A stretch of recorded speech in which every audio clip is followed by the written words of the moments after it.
I'm going to play a tune called Paidin or Rafferty's. Great jig, love it. 3-part jig. A tune that I would have played a lot down at home, in sessions at home. I can't remember exactly who I got the tune from. So originally I'm from between Rafferty, Ballyhige, County Kerry, which is a beautiful place by the sea, and the sessions would have played in would be in Rafferty, mainly in Joe's and Katie Brown's. So this is a fabulous tune called Paidin or Rafferty's. So in terms of ornamentation, I'll say this in general, the ornamentation is only to embellish the tune, so it's not the most important. Obviously we use ornamentation to try and develop style and differences in terms of playing, but at the end of the day, the important thing is rhythm and the melody. But there's so many ways of ornamenting a tune. So a lot of time with the ornaments, you're really trying to build up finger speed in terms of almost like a drill. Again, the drills are very interesting in terms of how to learn something, in terms of how it impacts on the mind. I think there's a famous expression, something in neuroplasticity or something, that neurons that fire together wire together. So basically saying, if you practice drills, it affects the way your brain works, and if it can be mapped what parts of the mind and brain is working. Well, I shouldn't say mind, I should say brain. Interesting. I might have mentioned before, there was watching a great program on Netflix on Paralympics. I think it's the Phoenix Rising, but effectively there was one person there who was an Olympic athlete, but didn't have the use of his arms. So because he used his feet all the time from such a young age, and that took over the functioning of his hands. When we looked at the map of the brain, the place in the brain where it controls the feet was much more developed and bigger than, say, the average person that has the use of hands. So again, it's just neuroplasticity. I remember Aegon Olinchik, when he was teaching in a workshop, talked about when he was used to be on buses, used to practice the fingering type of exercises on the bus, at the back of the bus, with the viewpoint of neuroplasticity, that if you can also practice, if you got the time or you're sitting somewhere, you can also practice using your imagination without having an instrument in it. And actually, that's backed up by science to a relative degree. There was 2 groups in terms of piano groups. One had access to instruments and the other didn't.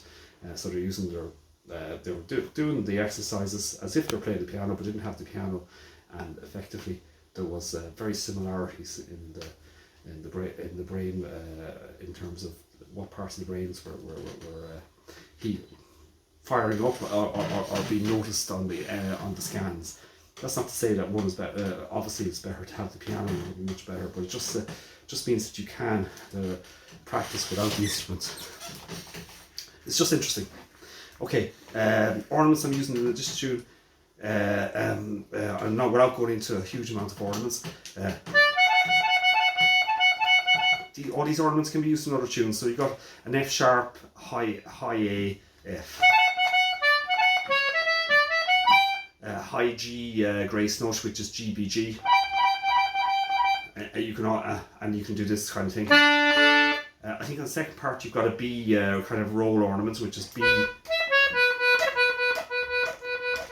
Trick on the ornamentation is try and make it as subtle as possible in the end. Really try and make it as subtle as possible. Other things to think about: sometimes lengthen out the notes, puts pauses in the notes, so you can go. I think I started to put in natural pauses myself, but so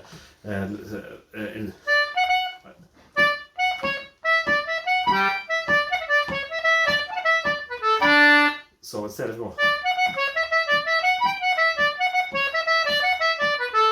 it's almost like that wave function, or looking at music as a wave function. In fact, Noel Hill taught in one of his workshops, and he talked about looking at Irish music, if you think about it as a wave, there's highs and lows, and that's what a lot of musicians are trying to hit when they're playing. So you've got the high parts, and I'm not talking about in terms of frequency, or in terms of the note structure. I'm talking about just the high part. There's in terms of that the tune is not flat, that there's a highs and lows to it, and that's what makes the tune interesting.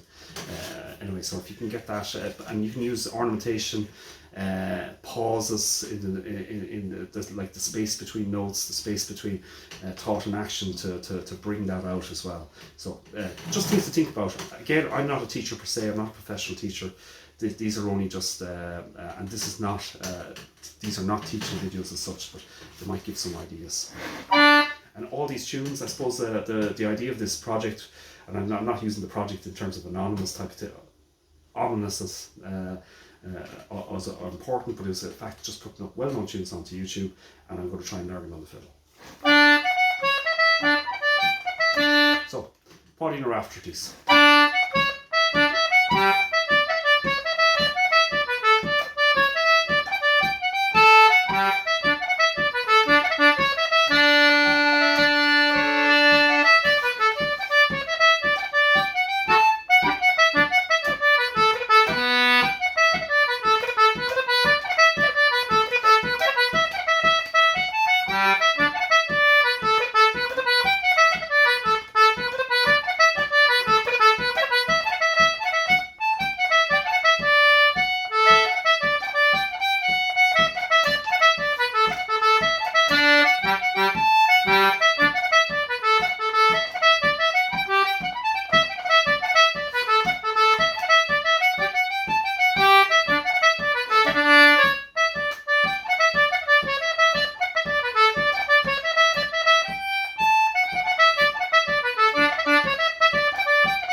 Okay, made plenty of mistakes and bum notes in that tune. The other, I suppose that's a lesson in terms of if you are making them, often nothing is about perfection. Certainly in one tries to be in Irish music, I suppose, in terms of the individual styles.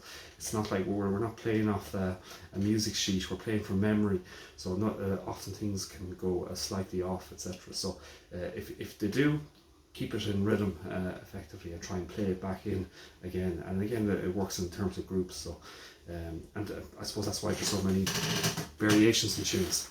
So anyway, we'll play it very slowly.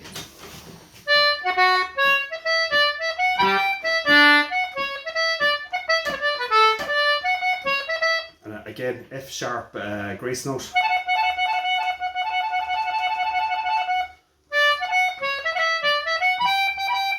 G grace note, G B G.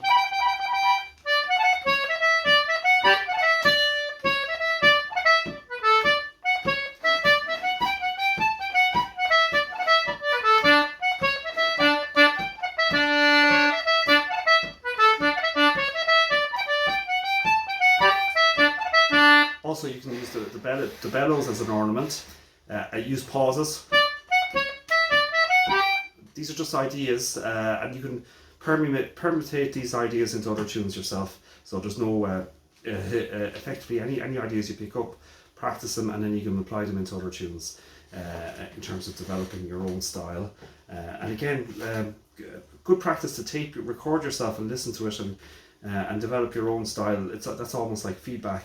Now in the age of technology, it's so easy to record yourself when you're playing, and you can go, okay, I don't like that ornament, it doesn't work there, so you can take it out. So you've got an automatic feedback loop system whereby you can learn something, put it through, and then almost have that consciousness of awareness of in terms of looking at how to improve it. It's almost like sports science. So you can almost then streamline it to your own musical taste. But the main thing about music is to enjoy it, relaxation, play with friends, connection, a cultural jewel of Ireland as well. So again, very slowly this time.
Okay, this is quite important, and this is only efficiencies to help the speed of playing. The notes around the concertina are replicated. So for example now, you've got your A up here, but you've also got your A in the third finger. So on the third part of this tune, to make things more efficient and effective and easier, there's no need to be doing or. So if you're using this A, you're going to be either using this high E or this E on the push. Much easier to use the third A on this one, I find.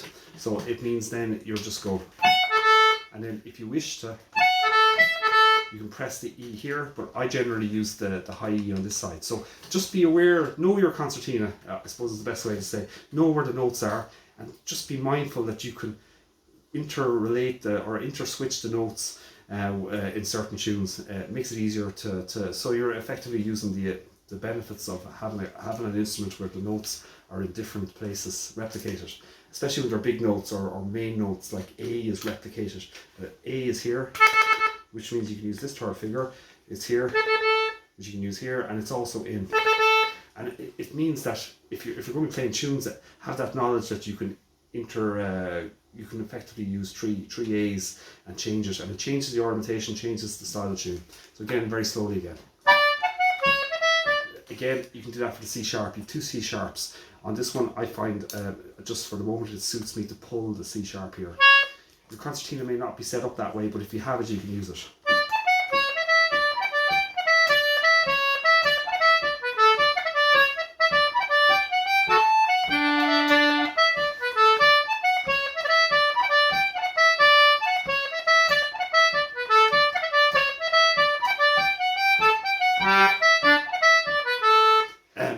Most tunes I play, I use the D on the left hand side, the high D.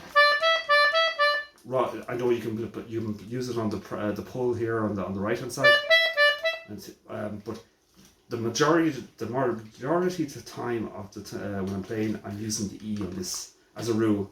But but I can use it here as well. So, but the majority, it seems to suit the music better in terms of speed and stuff to use the high E and the D here. That was something I never knew when I first learned to play the concertina. It took me, I think I was playing for about 8 years, and then at the age of about 16, I went to a workshop and effectively it kind of Noel Hill effectively was teaching, and maybe I was 14, but effectively it was almost like an eye opening in terms of the structure of the concertina and how to use the notes. So effectively, it's almost like if you map out where the notes are, you can get it on the internet. Where are all the notes on the concertina, your own concertina? Have a look at it, and so it means that you don't have to get stuck playing. So if you were being taught by an accordion player or someone who didn't play the concertina, they would probably think of if I was an accordion player, I can play a little bit of an accordion, but I wouldn't think of structuring the tune here where you're putting the E, high E and D here. So a lot of the time I'm using the high E and D here for Irish music on the on the Anglo concertina.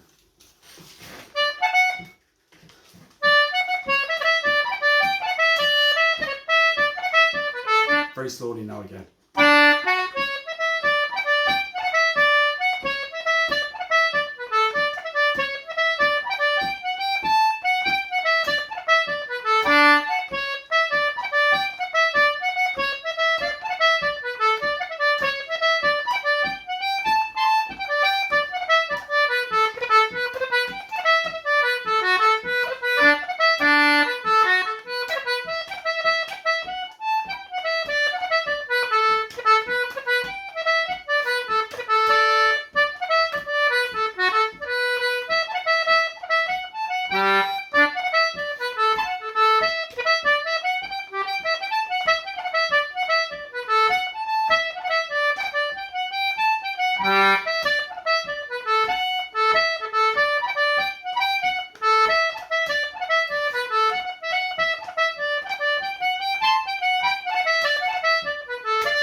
The other thing is just really enjoy playing, take the time to practice. It's a very positive thing to do to learn music. It really does have a very, well, it has a very good, learning anything new in terms of skill is very good for the mind, and you can also tie it into, sometimes reading there recently, or a friend recommended, but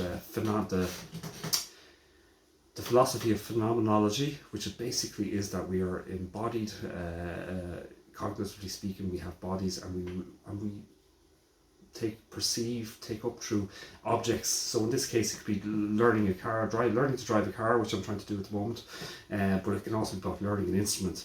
You're learning a new skill, how to move your fingers, how to listen, and it's such a huge process, and phenomenology is about when you come into terms of my understanding of phenomenology, which is a very small part, but the thing I liked about it was that how you're interacting with objects, how you're being in the world in terms of, like, you now have an object, you're playing it, and you're bringing out an instrument, and you've got all these little skills in terms of grace notes, stuff like that, all on this little object. So I'm going to play it normally now this time.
Over to you, Jake.